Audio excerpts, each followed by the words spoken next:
1977, and Sacramento, California found itself gripped in fear as a seemingly random, unpredictable series of murders began terrorizing the community. This story will dive into the dark and erratic mind of a man who not only murdered, but also drank the blood of his victims, earning himself a name etched in infamy. Could you guys imagine drinking blood? It's cannibalism for one. Did you guys know that when you like if you chew your fingernails and like if you swallow it, it's called auto cannibalism? Just so you know, I wonder if cannibalism is actually illegal. There are no laws against cannibalism per se, but most, if not all states have enacted laws that indirectly make it impossible to legally obtain and consume the body matter. Murder, for instance, is a likely criminal charge regardless of any okay. So if someone willingly gives you their finger, you can eat their finger. Richard Trenton Chase was born on May 23rd, 1950. I made him 27 years old when he started all this in Santa Clara, California. His childhood was far from stable, characterized by an abrasive father and a tense family environment. He began to show early signs of mental health issues, including torturing small animals, a common warning sign of future violence. As a teenager, Chase's mental instability only grew worse. He started abusing alcohol and drugs and soon found himself spiraling deeper into psychosis. By his early 20s, he was diagnosed with paranoid schizophrenia. Oh, that's rough. He believed his heart was shrinking and that his blood was turning into powder. Wow. In a desperate attempt to fix himself, Chase began capturing and killing animals, drinking their blood in the belief that it would prevent his body from disintegrating. This horrible ritual marked the beginning of his transformation into a monster. That's rough.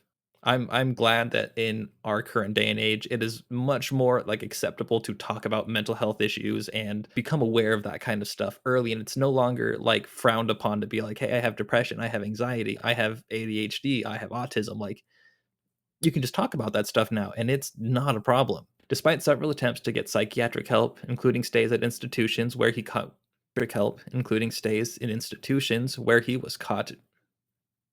Despite several attempts to get psychiatric Despite several attempts to get psychiatric help, including stays in institutions where he was caught drinking the blood of birds, Chase never received the long term treatment he desperately needed. He was released from a psychiatric hospital in 1976, deemed to be no longer a threat to himself or others. But that diagnosis couldn't have been more wrong. Within months, Chase's delusions escalated, and he turned his predatory gaze towards human victims. Chase's reign of terror began in December of 1977, when he committed his first known murder, ambushing a stranger named Ambrose Griffin, a 51-year-old engineer. Chase shot him while he was unloading groceries. The attack seemed random, without rhyme or reason, setting the tone for his unpredictable killing spree. His next crime occurred in January of 1978, and it was even more horrifying. Chase broke into the home of Teresa Wallen, a pregnant woman, while her husband was away. He shot her 3 times and then proceeded to mutilate her body, removing some of her organs and drinking her blood. Jesus Christ. The scene was gruesome, and Chase showed no signs of remorse or hesitation. This was the beginning of what would earn him the title, the Vampire of Sacramento. Later, that same month, Chase's mental state continued its rapid descent into chaos. On January 27th, he entered the home of Evelyn Miroth. That's a really pretty name. Inside were Evelyn, her 6-year-old son Jason, her nephew, and a family friend named Dan Meredith. Chase shot Dan in the hallway before proceeding to kill everyone else in the house. Wow. Including a young boy. In a grotesque turn of events, he essayed and mutilated Evelyn, drank her blood, and even took the body of her 22-month-old nephew with him as he fled the scene. Chase's random choice of victims and the pure brutality of his actions shocked law enforcement and the community alike. Eh. The lack of discernible pattern made it nearly impossible for authorities to anticipate his next move. Chase's killings were a manifestation of his internal delusions. He believed that his organs were failing and that only the blood of others could sustain him. This belief drove his gruesome actions, making him one of the most horrifying and unpredictable serial killers in modern history. Chase's capture was almost as chaotic as his crimes. I doubt that. He'd have to be like juggling walruses while on fire. Authorities were desperate, and a break finally came when they received a tip from a woman who had encountered Chase. She had heard about his strange behavior and unsettling comments, which led her to believe he might be involved with the recent murders. You have to be pretty out there to be pinned like that. I guess in 1978, you could have just been like, I'm sad, and they probably would have thought you were a serial killer. On January 28th, 1978, police went to Chase's apartment, and what they found was like something out of a horror film. The place was filthy, with blood-stained rags scattered across the floor and human remains found in containers. Blood was smeared on nearly every surface, and the stench of decay filled the air. Chase's arrest was without much resistance, seemingly oblivious to the chaos he had caused. During questioning, Chase showed no remorse, and his delusional beliefs became apparent. He explained his actions in a matter-of-fact way, speaking of his need for blood to keep himself alive. He fully believed that his life depended on the consumption of fresh blood. Despite his obvious detachment from reality, he was deemed competent to stand trial. In 1979, Richard Chase was convicted of 6 counts of first-degree murder and sentenced to death by gas chamber. However, Chase never made it to his execution date. On December 26, 1980, he was found dead in his cell at San Quentin State Prison. He had taken his own life by overdosing on the medication prescribed for his mental illness. Next, we're going to talk about the tragic story of Herbert Mullen, a man who believed he was saving California from a catastrophe. In 1972 and 1973, Santa Cruz, California, Santa Clarita, Santa Cruz, was gripped by a terrifying series of murders, seemingly random acts of violence with no clear motive. Herbert Mullen, a man whose deadly actions were driven by disturbing voices only he could hear. Herbert Mullen was born on April 18, 1947, in Salinas, California. He had a relatively normal childhood, though he grew up in a strict household. His father was a World War II veteran, and young Herbert looked up to him, often hearing stories of heroism and sacrifice. By all accounts, he seemed like a bright child, excelling in school and making friends. But beneath the surface, things were not as they seemed. Mullen's life took a tragic turn in 1965 when his best friend was killed in a car accident. Oh, that sucks. This traumatic event marked the beginning of his mental health decline. Mullen became obsessed with death and began experimenting with hallucinogenic drugs like LSD. That's acid. Intense psychoactive drug, makes you hallucinate. You can see things, hear things, total out-of-body experiences. It's a pretty crazy party drug. Over the next few years, he spiraled deeper into his mental illness, hearing voices, and he believed that he had a special power. By his early 20s, Mullen was diagnosed with paranoid schizophrenia, but much like Richard Chase, he never received the long-term care he needed. Mullen's delusions grew darker and more intense as he aged. He became convinced that a massive earthquake, one that would devastate California, was imminent. I mean, isn't California just an earthquake away from drifting off and hanging out with Hawaii anyway? He also believed that the human sacrifices were the only way to prevent this disaster.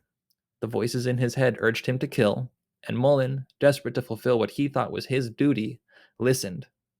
By the early 1970s, Mullen's mental state was completely unraveling, and he began planning his first murders. So he's competent enough to plan. So that's I wonder if that sticks through the rest of the story.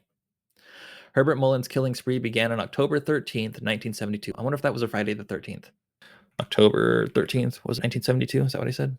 1972. It was a Friday. Friday the 13th. That's probably nothing to smile about, but cool. We gotta look that up. When he brutally beat a transient man named Lawrence White with a baseball bat.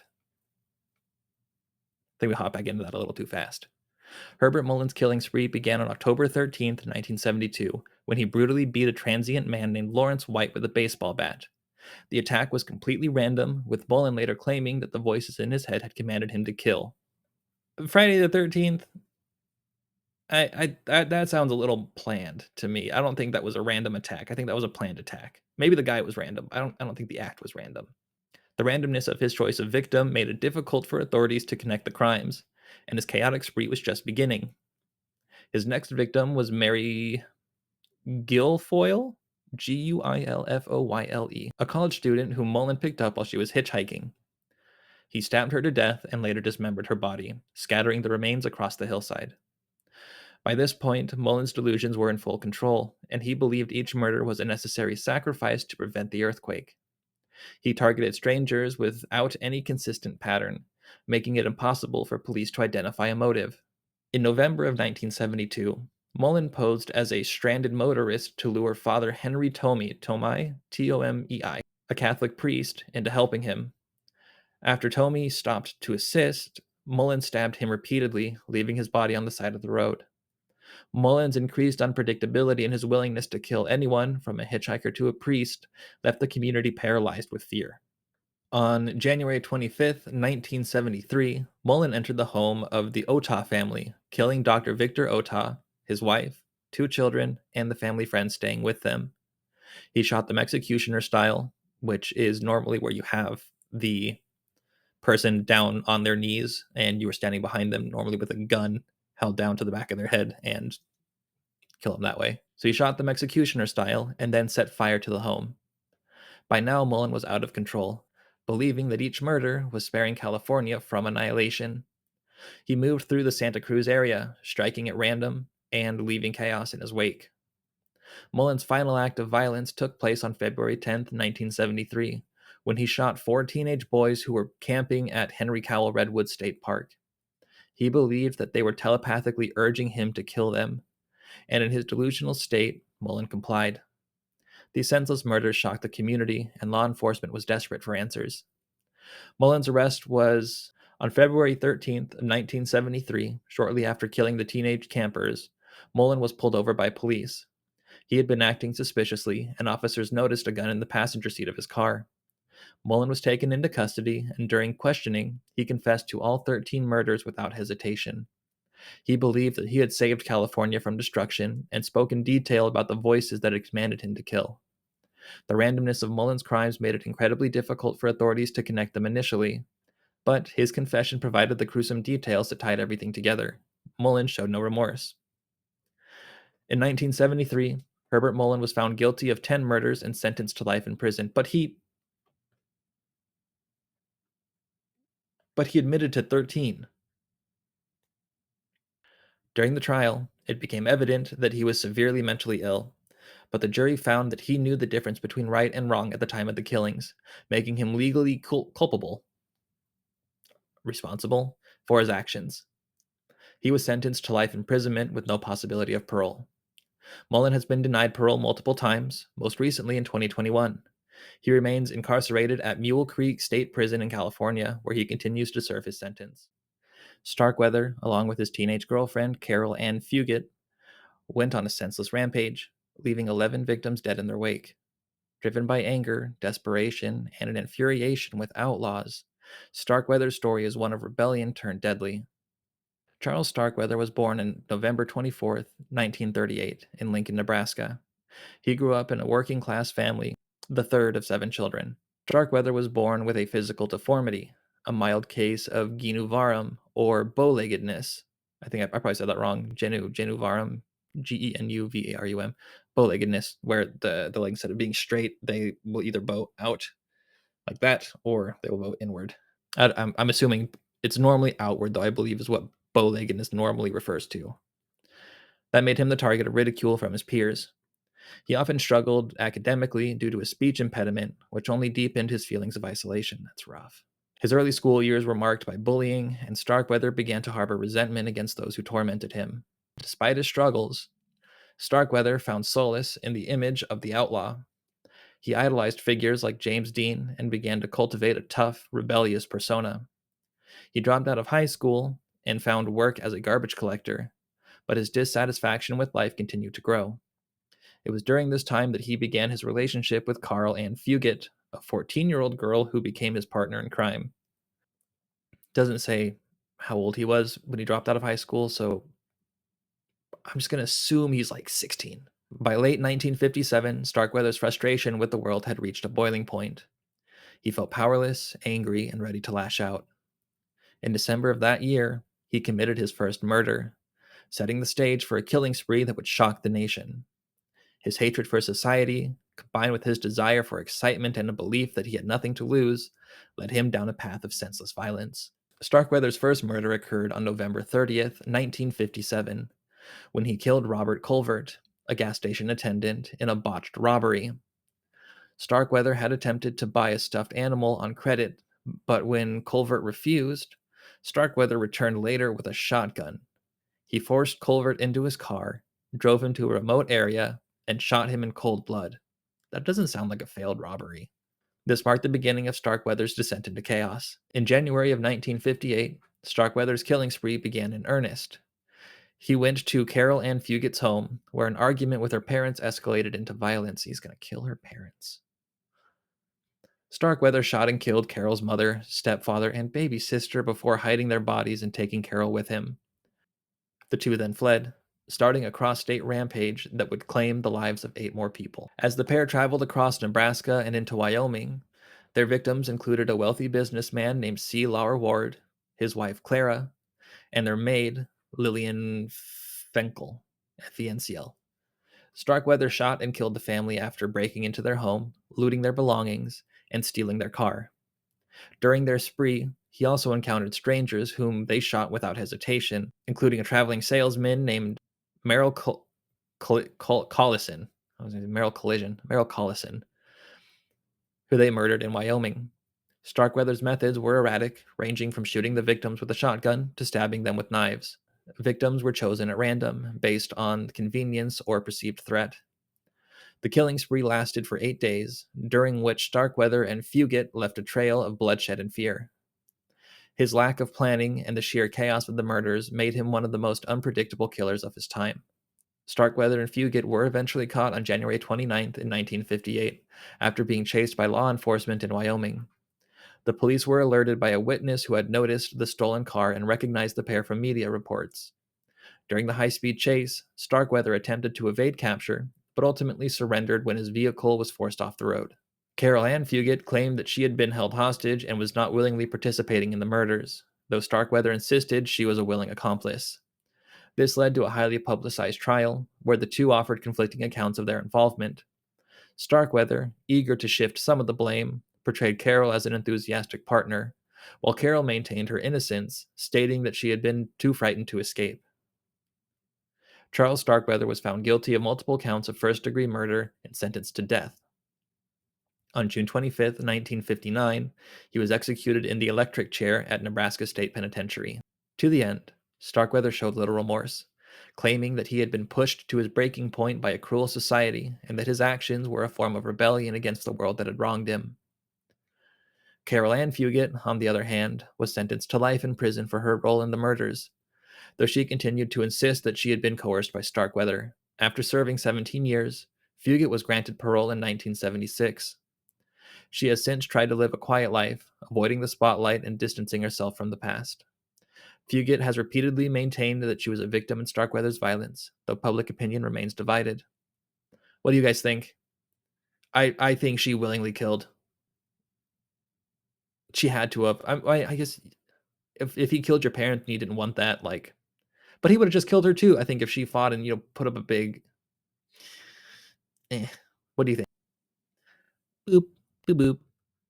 Next up, we will explore the tragic and chaotic life of Eileen Wuornos, a woman whose desperation and fury led to a deadly rampage across Florida between 1989 and 1990. Wuornos, often described as America's first female serial killer, murdered 7 men while working as a hitchhiking sex worker. Her story is one of trauma, survival, and ultimately violence, as she sought revenge against those she saw as a threat. This is the haunting tale of Eileen Wuornos, a woman who believed that she was acting in self-defense, but whose actions took a dark and deadly turn. Eileen Wuornos was born on February 29, 1956, in Rochester, Michigan. Her life was marked by hardship from the very beginning. Her father was a convicted child molester who was in prison when she was born, and her mother abandoned Eileen and her older brother when they were still very young. The siblings were raised by their grandparents, who were strict and abusive. I hate these rough past things. Wuornos claims that her grandfather physically abused and essayed her, and her childhood was a harrowing experience filled with neglect and violence. By the age of 11, Wuornos was engaging in sexual activity in exchange for food, cigarettes, and drugs. Wow. She became pregnant at 14 after being essayed, and was sent to a home for unwed mothers, where she gave birth to the child and then gave it up for adoption. Shortly after, she dropped out of school and was kicked out of her grandparents' home. Homeless and alone, Wuornos began supporting herself as a sex worker, living a transient lifestyle and frequently running into trouble with the law for petty theft, disorderly conduct, and other minor offenses. Wuornos's early childhood was marked by instability and a growing distrust of men. She married a wealthy older man in 1976, but the marriage ended within months due to her violent outbursts. She drifted from state to state, continuing her work as a sex worker and getting into frequent legal trouble. By the late 1980s, she was living in Florida, where her life took a deadly turn. Wuornos's killing spree began in late 1989 when she claimed her first victim, Richard Mallory, a 51-year-old electronics store owner. Wuornos later testified that Mallory had SA'd her and that she had killed him in self-defense. She shot him multiple times and left his body in a wooded area. Wuornos took his car and some of his belongings, which she later pawned. This marked the beginning of a series of similar murders. Over the next year, Wuornos killed 6 more men: David Spears, Charles Carskadon, Troy Bures, Charles Humphreys, Peter Symes, and Walter Gino Antonio. Her method was consistent. She would lure men under the guise of offering sex and then shoot them with a 22 caliber pistol. If you don't know much about guns, that's a very, very small caliber, like pea shooter pistol. She would lure the men under the guise of offering sex and then shoot them with the 22 caliber pistol. Wuornos claimed that each of the men had either assaulted or attempted to assault her, and that she had acted in self-defense. However, evidence suggested otherwise, as some of the victims were found with their hands tied or showed no signs of a struggle. Wuornos targeted middle-aged men, often those who appeared vulnerable or willing to pick up a hitchhiker.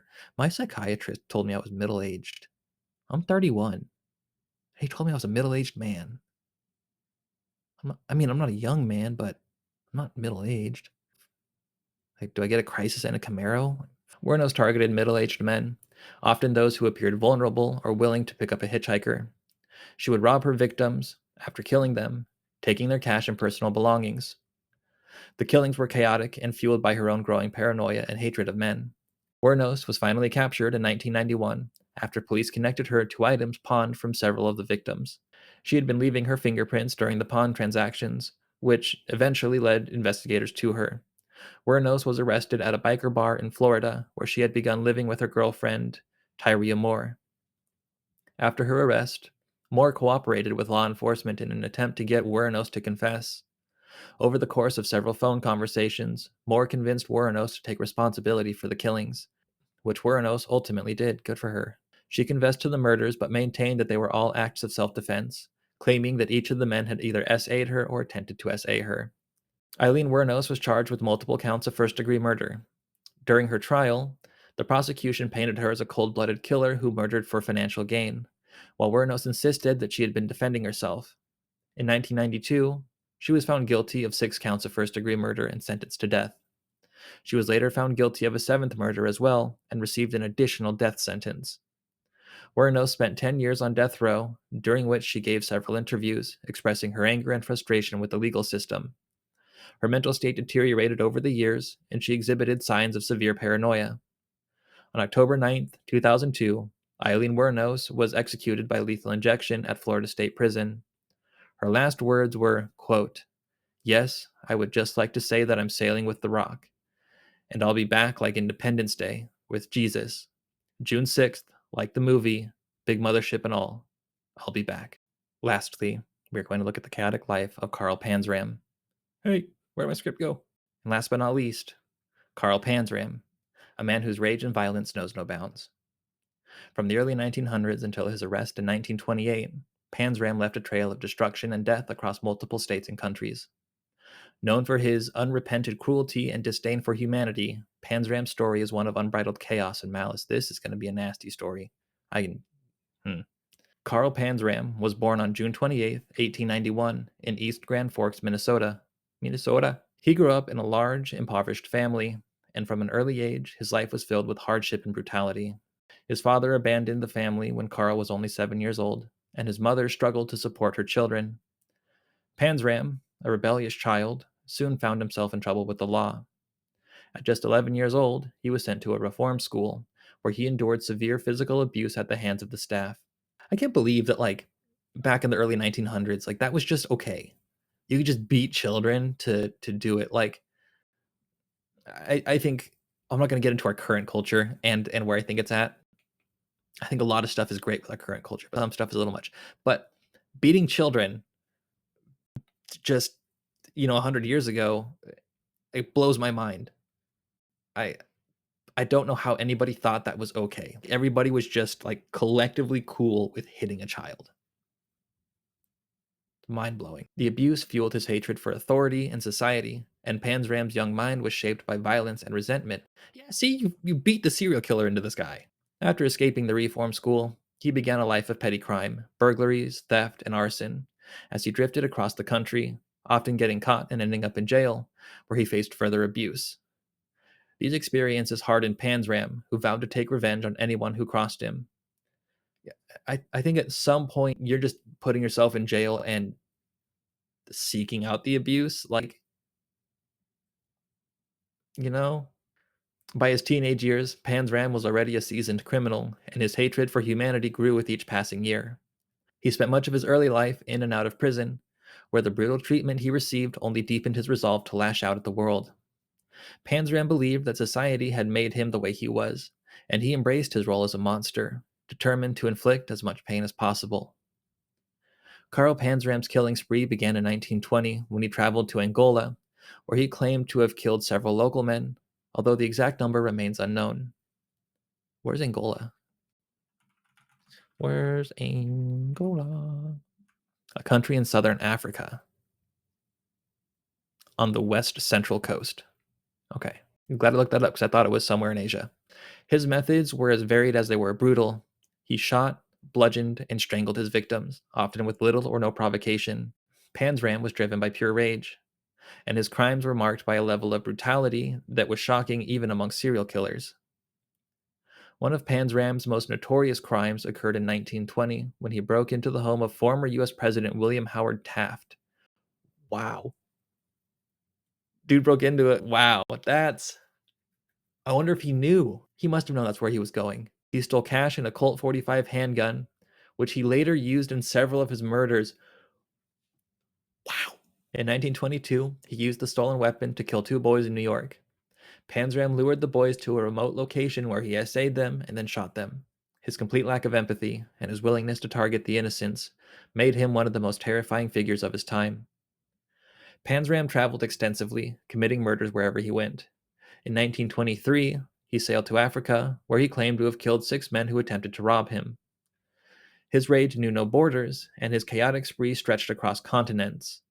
Panzram later returned to the United States, where he continued his violent rampage, targeting anyone who crossed his path.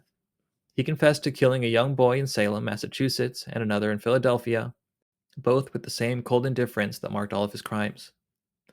Panzram's killings were often opportunistic, and his victims ranged from acquaintances to complete strangers. He would sometimes beat his victims to death with blunt objects, while other times he would use his bare hands. His brutality was unmatched, and he seemed to take pleasure in the suffering of others. Unlike other serial killers who often had specific victim profiles, Panzram's only criteria were opportunity and convenience, making his attacks entirely unpredictable. Panzram's criminal career came to an end in 1928 when he was caught attempting to burglarize a house in Washington, D.C. During the arrest, Panzram fought back violently, but was eventually subdued by police. Once in custody, he confessed to a staggering number of crimes, including murders, essays, and acts of arson. Panzram's confessions were filled with such hatred and detail that even hardened investigators were left stunned by the sheer scope of his violence. During his time in jail, Panzram wrote an autobiography detailing his life of crime and his contempt for humanity. He showed no remorse for his actions and stated that he wished he could kill even more people. His writings painted a portrait of a man who saw himself as beyond redemption, a product of a brutal system who had chosen to embrace his darkest impulses. Karl Panzram was sentenced to 25 years in Leavenworth Federal State Penitentiary for his crimes. However, his time there was short-lived. In 1930, Panzram killed a prison employee, a laundry foreman named Robert Warnk, bludgeoning him to death with an iron bar. This murder led to Panzram being sentenced to death. On September 5th, 1930, Karl Panzram was executed by hanging. To the very end, he showed no fear or regret, reportedly cursing his executioners and stating that he wished all of humanity had a single neck so he could strangle it. Panzram died as he had lived, full of rage and defiance. Wow. Well, if you were in this far, by the way, like, comment, subscribe. We're probably going to be around like 30 minutes at this point in the video. Um, I think I earned the like. Yeah, maybe. Thanks, guys.